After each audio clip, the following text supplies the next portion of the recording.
The battle over legalizing recreational marijuana continues in New Jersey. Governor Phil Murphy set out to get it done in his first 100 days, but it's been roadblock after roadblock as town after town says, not so fast. We're not so sure. We want it in our backyard. Now, here's a guy I want to introduce you to. His name is Rick Steves. You probably recognize him from public television. He is one of the most prominent and well-known European travel experts in America. Rick, welcome to Chasing News. How are you?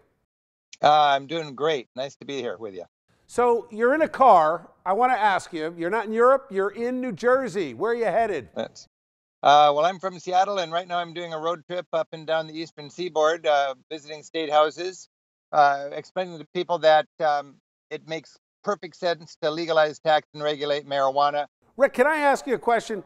What does it have to do with your expertise in European travel?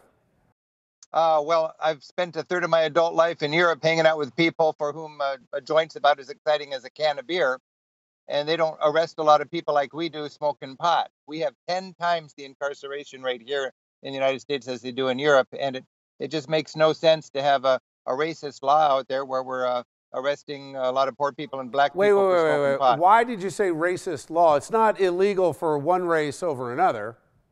Well, how the law is implemented is pretty racist.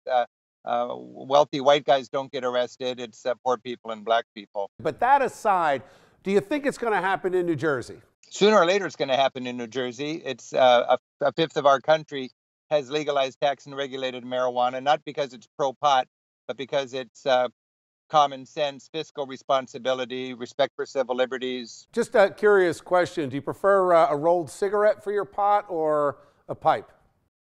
You know, there's nothing funny about marijuana. It's arresting a lot of poor people and people of color. And in my state, we've taken a black market that rivaled apples. We've turned it into a regulated and highly taxed market. And our government in Washington state this year got $300 million of tax revenue, not because more people are smoking pot, but because we took it away from gangs and organized crime in the black market, and we decided to make it a legal market. But it's common sense, and it's coming your way, and I'm happy to share the experience we've had in our state. Okay. All right. Appreciate it, Rick. Thanks for joining me. Good luck. All right. Happy travels. Okay, let's bring back the A-plus panel to talk about this. Bill, you are an advocate for legalized marijuana, recreational marijuana. Do you see this as an unanticipated roadblock that the governor is facing? I mean, here we are, only a couple months in, town after town, now Hasbrook Heights saying, not so fast on the legal pot. This process is going to occur in the legislature. There's a lot of unanswered questions about revenues that are going to flow, what carrots, what sticks. As that develops, I think you're going to start seeing towns look at this more. And, you know, you have good towns that are out there that have said, let's study this. Let's look. That's a smart move. That's a smart approach. Let me ask you, I mean, I'm going to now say something, hold on to your seats, nice and supportive of Governor Murphy.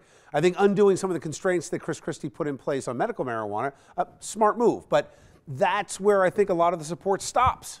And I think that's what we need to be talking about. The medical marijuana aspect of it is that clearly this is something a lot of people are into, that we need to further the program, you know, make it more open to other people. The recreational is a separate, different issue. And I think that you're pointing to the exact reason why it is so essential that we separate medicinal use of marijuana from recreational. And I do think that being cautious and proceeding, you know, township by township or getting some good data and really seeing what this is going to do is essential, that if we do choose to go ahead and legalize recreational use, we need to know what we're getting into. Peter, your town voted to study this more. I mean, you guys are on the verge, I think, given your advocacy, of potentially being one of those towns that might come and say, not in our town. Absolutely. I mean, you have to look at the social, economical, and educational aspects of this and desirable quality of life aspect, which I think more and more towns are looking at. And why they're saying, you know what, stop. We're not ready for this. Is there a racial aspect to it? There certainly is. Because some are saying it is. A lot of the Black Caucus in the legislature coming out and saying, you know, like Senator Rice saying, this is really going to hurt our community. Well, I think what Senator Rice is saying is they're not sure and they want to look at it, and that's why he's about to take on hearings. And there's a lot of members. I spoke to Senator Rice. He's and I am clearly as well. against this. But no. He's conducting hearings right now, and he leads the Black Caucus, and there are a lot of members of that caucus that have divergent views. But I think what you're looking at right now is an open-minded view of what we do. There's a medicinal effort that's going to go underway, and that's going to happen at a regulatory level. And then there's going to be a legislative process. And listen, we're a home rule state.